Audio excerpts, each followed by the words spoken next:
But I was told again and again in the Brexit debate that there would not be a European army, there would not be an independent military force in the European Union. Well, here it is. Here it is. And the most interesting comment wasn't Mr. Juncker's, where he talked about parallel command structures. I think it was Mr. Verhofstadt's, when he basically said, go away, America, we can do this on our own. You cannot run these two structures in parallel with each other without one competing against the other.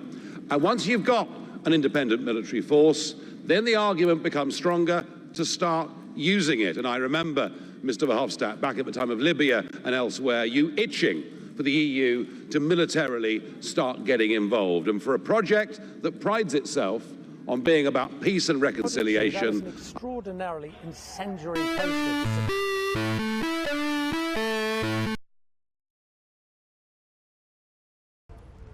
This is the spot where Arkadiusz Żyżwik was sitting with his friend before he was attacked and killed. The 40-year-old was left with catastrophic head injuries after he and his friend were set upon by a group of teenagers. His friend survived, but Mr. Żyżwik died of his injuries. Police say the attack was totally unprovoked and could be a hate crime. And half-truths, manipulations and peddling of fear. And yet, what Mr. Wilders shares in common with Mr. Trump, Mr. Orban, Mr. Zeman, Mr. Hofer, Mr. Fitzo, Madame Le Pen, Mr. Farage, he also shares with Daesh. All seek in varying degrees to recover a past, halcyon and so pure in form, where sunlit fields are settled by peoples united by ethnicity or religion, living peacefully in isolation, pilots of their fate, free of crime, foreign influence and war. A past that most certainly in reality did not exist anywhere ever. Europe's past, as we all know, was for centuries anything but that. The proposition of recovering a supposedly perfect past is fiction. Its merchants are cheats, clever cheats. Populists use half-truths and oversimplification, the two scalpels of the arch-propagandist.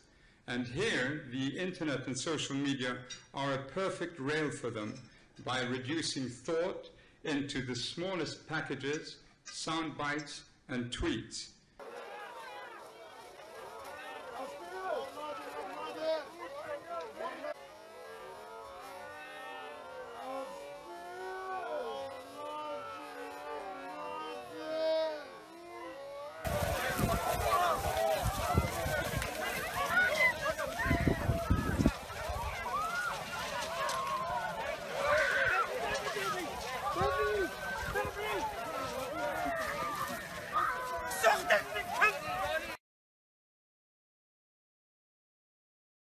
This idea that he articulated, that what Europe needs is a more robust defence policy, a common European defence headquarters with its own independent funding.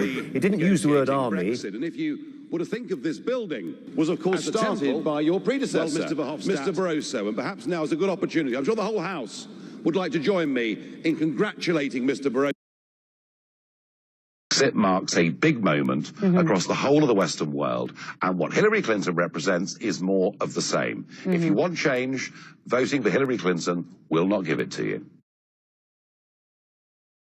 That have taken over, and the Clinton family in America, sum that up rather beautifully. And they are very out of touch with the views of ordinary people. And if they think